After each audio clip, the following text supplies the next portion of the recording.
Okay, Smoke Jamini here, back again with another video. So I'm the founder, chief analyst of Interprec Asset Management. I did engineering at school, studied in Mangosu 2 in Umulazi, Durban, and I did an apprentice at Standard Bank for portfolio management and worked as a financial planner at Metropolitan Life. So today I want to talk about another interesting topic, which is the logistics sector. So it's basically transport and logistics that I want to talk about here today. So let us jump on it. So I just want to talk about the logistics and transport sector here in South Africa and globally as well. So just moving forward. So transportation by definition is a movement of goods from one place to another place. And then logistics is the management and the inward and the outwards transportation of goods from the manufacturer to the end user. So these are the definitions of transportation and logistics. So these two concepts play an extremely important role or part in the supply chain division. So transport and logistics are basically parts of a huge part of the supply chain industry or division itself. So moving forward, so in these times of change, what is required of transport and the logistic enterprise is that it should have financial transparency, and also it should have sound risk management process, and also has the state of the art technology, because we are living in a change world. The world we are living in is changing every day. The world we are living in is changing every time. It's demanding. It wants us to do things with technology, and also have financial transparency as well, while being transparent, also being able to control your risk as well.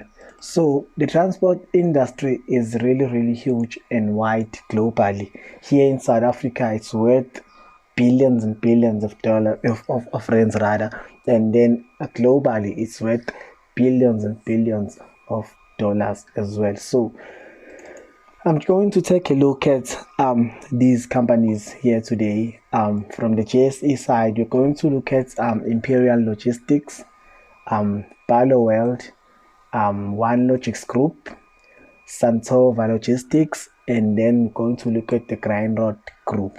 And then from the New York front, we're going to look at Radiant Technologies, Radiant Logistics, Expeditor International, UPS, and then of course we're going to check out Fedex. So jumping on to the first one, usually I normally do the American side before I do the JSE side, but on this one I just wanted to concentrate mostly on our local market first. So Imperial Holdings is on the cards here. So as you all know, Imperial has been there for some time, and almost every day when you're traveling on the freeway, you always see 3 or 4 trucks from Imperial. It's either a truck or a minivan, but there's always something you see from Imperial. So Imperial itself is the largest logistic provider in South Africa, serving as a gateway to Africa in over 20 countries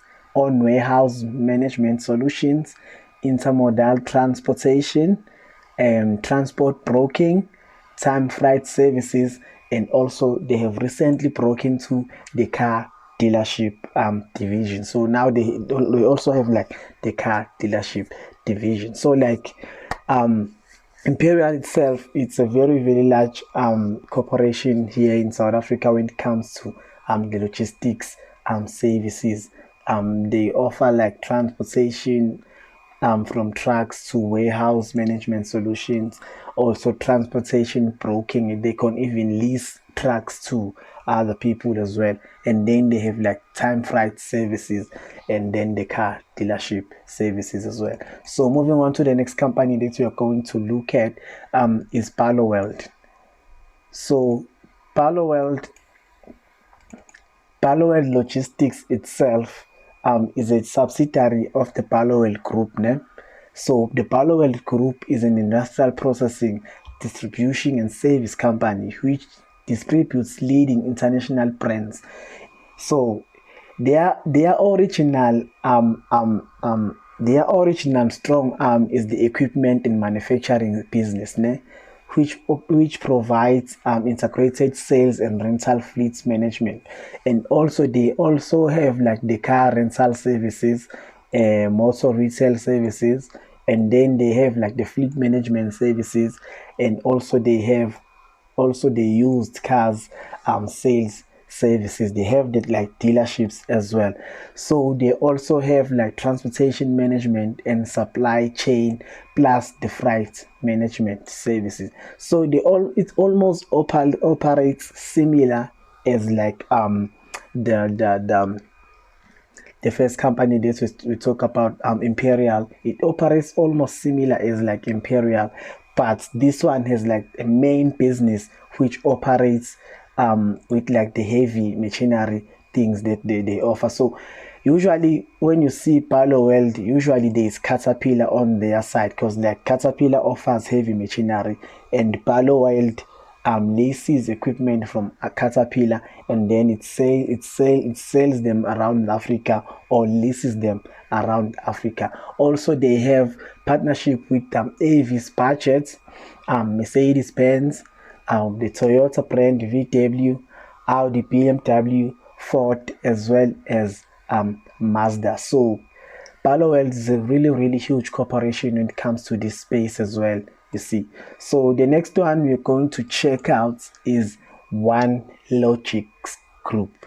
So One Logics Group has been there and operating for close to 27 years. So it was listed on the JSE Alternative Exchange in 2004, and then in 2013 it transferred to the main board of the JSE, and then it was added to the transport and services sector and index as well. So it operates with abnormal load logistics, long distance hauling, also have like cargo solutions, and then they offer warehouse solutions as well. So this one as well is also a huge player when it comes to this place, to this space rather, especially when it comes to the abnormal and logistics service, and then the long distance hauling, and then they offer warehousing as well. So the next company we're going to check out here is the Santova Group as well. So Santova itself facilitates and manage the flow of goods and information between points to points of origin. Was between points of origin and the point of consumption. So they offer from the first point to another point, and then they also have like an international network themselves, and then their main businesses is this: they offer customs and consultations.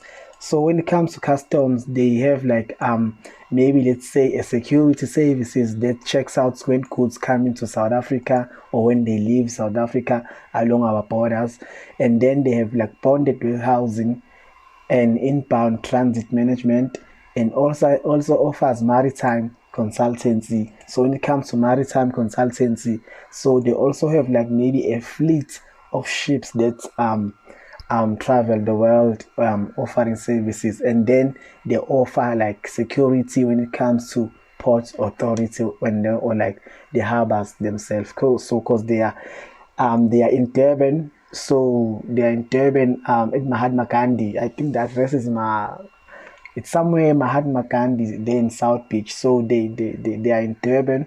So they do pretty much a lot of business there in the Durban harbor, the ports itself. So The next one we are going to check out after Santova, we're going to look at the US side from this. We're going to look at the Radiant Logistic Group, the expenditure group. So the Radiant Group as well has an international footprint, but its main businesses are there in the United States. And then the Expeditors Group as well has a global footprint as well in North America and South America, but their main dominant is there in the United States. And then we all know how UPS has a global footprint. It has like a fleet of airplanes that distributes goods all over the world. And then they have a fleet also on the ground that distributes goods as well all over the world. So these ones I didn't want to do like a breakdown on them, because like they are available for everyone, and almost everyone knows these companies. And then Fedex as well. Fedex has like a global footprint as well. They have an airliner which delivers goods for people all over the globe. And then also they have like a time freight management services which delivers goods on the ground to people to their doorsteps as well. So the industry itself is really big. And then so we're just going to check out some of the technicals around these companies now. So the first order of business here when it comes to technicals is the Imperial Group. So this is the weekly charts here. We're just seeing that the market dropped. The market dropped extensively, and then it reached a low of about 22 rand, but now we are seeing that it bounced here on this zone, and then it's bouncing here in this zone. We are seeing that the market is going to move higher, closing this gap that was created here. So it's an imbalance there. So the market is going to bounce higher, closing this imbalance, move higher. The first target will be 75 rand, and then $100, and then as high as like 127 bucks. So the next one we are going to check out is the One Logics. Oh, sorry, Palo World. Let's start with Palo World. Palo World.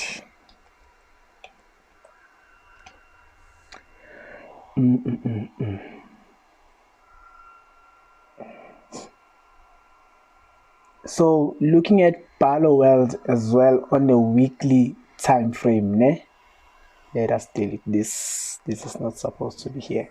So looking at on the weekly time frame, it has this like structure. The market went down, it formed a base, it went higher.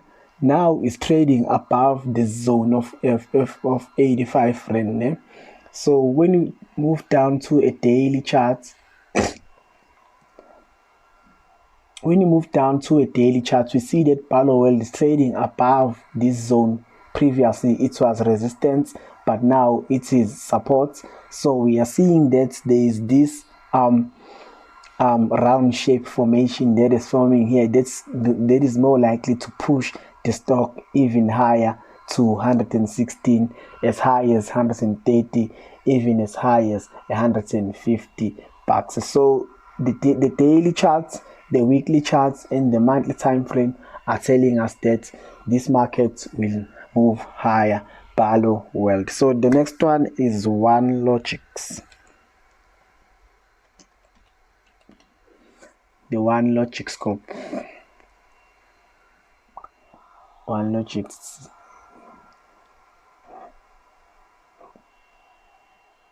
Okay. One Logics Group. When we are looking at the weekly chart, rather, the weekly chart is telling us that it went down and then it formed a base. When we can change this to a line chart, rather, we can change this to a line chart. It formed this double bottom right here, the first bottom and then the first bottom. Then the market moved higher, and then it came back to this zone to retest it. Now it moved higher again. So I'm seeing that it is overextended. the possibility is that it's going to come back to this zone, the 236 level, and then it will have some offers, some buyers will jump into this market, and then it will take the stock to 320 and then 360, as high as like 4 rand as well. So One Logics Group as well is a strong buy from my side, and I think this one is going to be a rock star out of all these companies that we are looking at. The next one we're going to is the Santova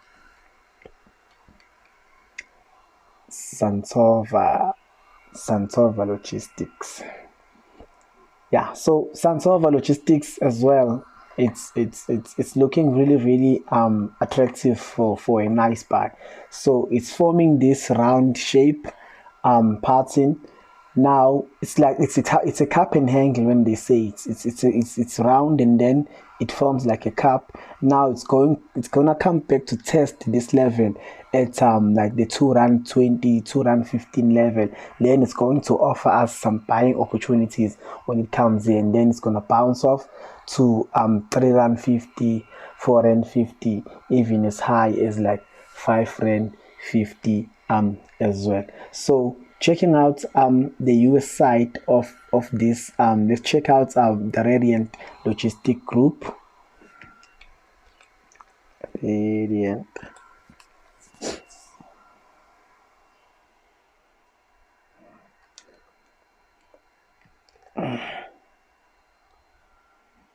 So the Radiant Group.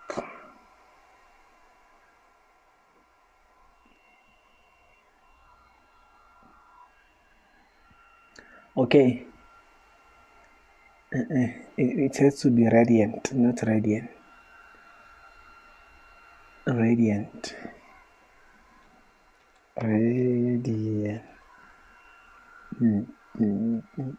Yeah, it's this one. Yeah, it's this one.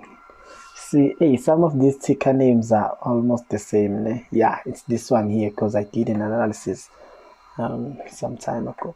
So this is the weekly charts of the Radiant Group name. So there is a strong barrier here. There's a strong resistance level here. The market touched it here, and then it pulled away. It touched it again. It pulled away. Right now it's trading close to it, so we're just going to wait for the market to break out this level, ne? And come back to test this level, and then it's going to offer us some buying opportunities there at the $7.44 mark, ne? So it's somewhere around here that it's going to offer us some buy, but we're going to have to wait for the market to break out this resistance first. It has to break out higher, and then comes back to retest it, and then it's going to blast up to like the $870 and as high as to $9.90 or $10. So after the Radiant Group, we're going to check out Expeditors.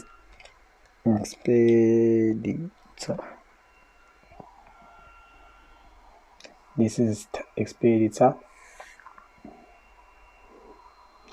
As well, the Expeditor Group, looking at the weekly charts. The market fell from the coronavirus crisis, and then it bounced off. It moved significantly, and right now it's trading in this box range, ne? So we are waiting for it to break out on this box range, and then it's going to come back and test the high of this box range, and then it's going to offer us some buying opportunities, moving as high as $105, $112, and as high as like $120 as well. So the Expenditure Group as well is pretty much attractive. The next one we're going to look at is the UPS.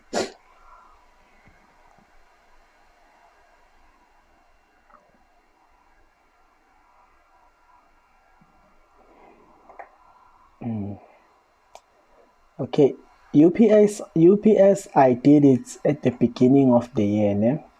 On the first PDF that I offered at the beginning of the year. I think it was It was somewhere around here because this is the weekly chart.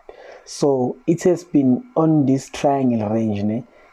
On this symmetrical triangle, and now it's looking as if like it's going to break out on the trend line of the triangle. So the breakout is going to offer us the opportunities, but I don't like to buy breakouts. Né? I like the market to break out and then come back to test the level again. So but if it breaks out this level, it's going to offer us opportunities. The first target is going to be 176, the height of the triangle, and then the next target is $203, and as high as 230. That is UPS right there, looking very, very attractive for the buy. And then the last one is Fedex.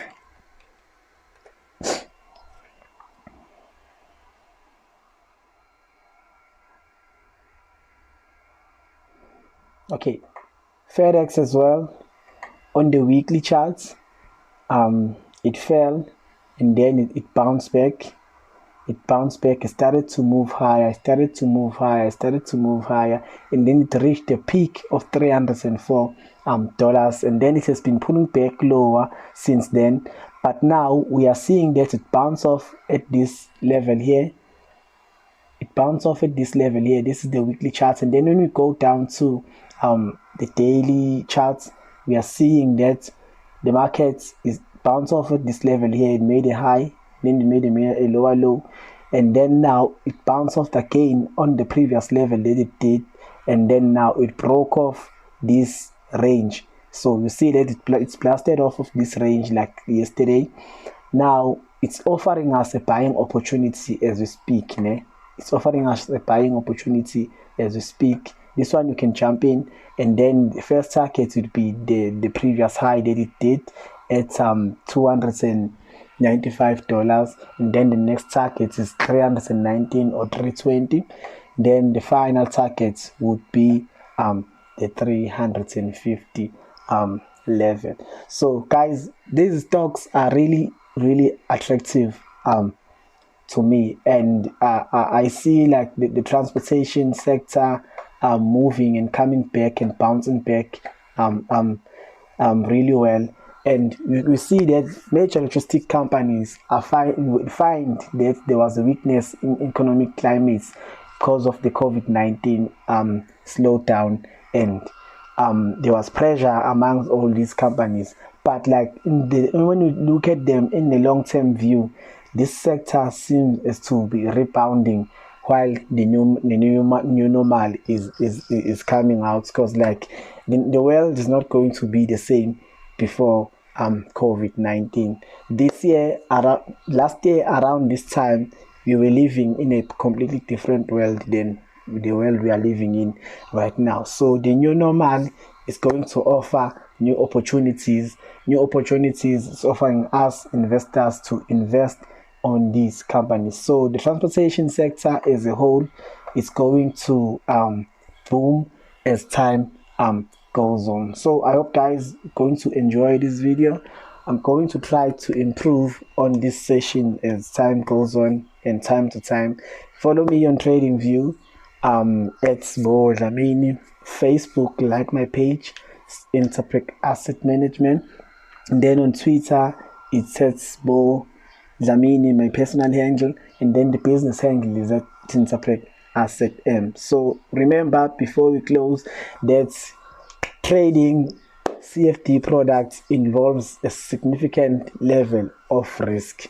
So do not trade money you cannot afford to lose. Do not invest money you cannot afford to lose. That will change your lifestyle.